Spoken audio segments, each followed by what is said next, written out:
Wait till the light turns red. Okay. That's right. So we're out here helping a lot of people in Corvallis, Oregon, and how many people do you think are out here? In this area, there's roughly 200 people, but in Corvallis, there are 700 registered homeless. That's not counting folks that don't go to services, that don't sign up for any feeds and whatnot, because certain shelters and places like Moses, the free store here in town, they require you to sign your name on a piece of paper with an address. You can put a bogus address and they'll just let you in anyway. But that's just counting the people who bother to sign up. There's a lot of folks out here, they don't sign up. They hang out in their tents or in their bushes or what have you, yeah, and they're not They didn't exposed. want to sign the registry or the census for the homeless in the area, so it's 700 plus. Wow. My guesstimation is about 900 total. And you're saying, so like the people that don't sign up for services, how hard is it to sign up for services, and what do you get when you sign up for these services? It's less about the difficulty of signing up for services, because it is fairly simple to sign up for services. It is about the paranoia that a lot of folks have, especially when it comes to religious traumas. There's a lot of folks out here, a lot of the unhoused out here, that will not sign up for a lot of services because they run through churches and they have their own religious traumas. And churches are well known for their discrimination against sexuality, race, creed, Right. or So the help isn't even free just in that aspect. habits. You know, like you're not worth help unless you're sober and Christian, is the general vibe. Like Right. For Very example, judgmental. For example, this men's shelter over here.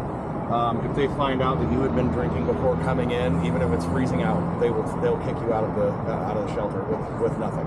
And the men's shelter is the good one in town. Yeah. Wow. There's only 78 beds on a normal day available in the entire city of Corvallis, and there is only 8 to 12 of those available to women. That's not very many at all. No. Not at all. Especially for 700 to 900 homeless people. Yep. Yeah, it's not a good situation, which is why we're bringing attention to it, and that's why we're condoning that people research on House Bill 3501. What's that? It's the right to rest bill. It makes it fully illegal to discriminate against homelessness. It makes it, if any city official or police official or governing official harasses an unhoused person, that unhoused person can sue them for up to $2,500. It forces the city to establish a designated area or more that will house the unhoused and provide services to them, so that they don't have to worry about having their homes taken down, having belongings stolen, or being arrested for being houseless. We actually have a friend locally. His name is Fred. I will give no further information than that. He was arrested for sleeping. We didn't see him for days. And he came back, and we wondered what had happened. He slept in a doorway because there wasn't a shelter bed available. And the police woke him up, harassed him, and then charged him with assaulting an officer and trespassing and arrested him. For sleeping. For sleeping. So they took him to jail, or? Yes. Yep. And then you guys didn't see him for a while, and he came back and Told us about what happened. And that's not an uncommon story around here. right. It's not an uncommon story at all. And every time a police officer arrests you and puts another charge on your record, that's one less chance you have to get by in this world. Yep. Right. That's harder to get a job. It's harder to do what you need to do. I can't get a job ever again because what happened to me in the desert. Yep. I'm kind of just stuck here now. I don't have a choice, and I used to be a business owner. What kind of business did you own? Graphic design. I was actually international. Yeah?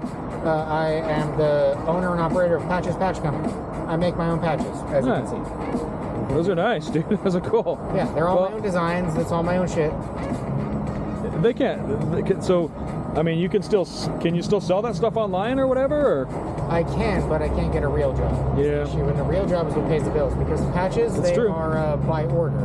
Right. So I get a commission, I do some work, but it's not consistent. I can't pay bills with it Right. because I can't rely on it.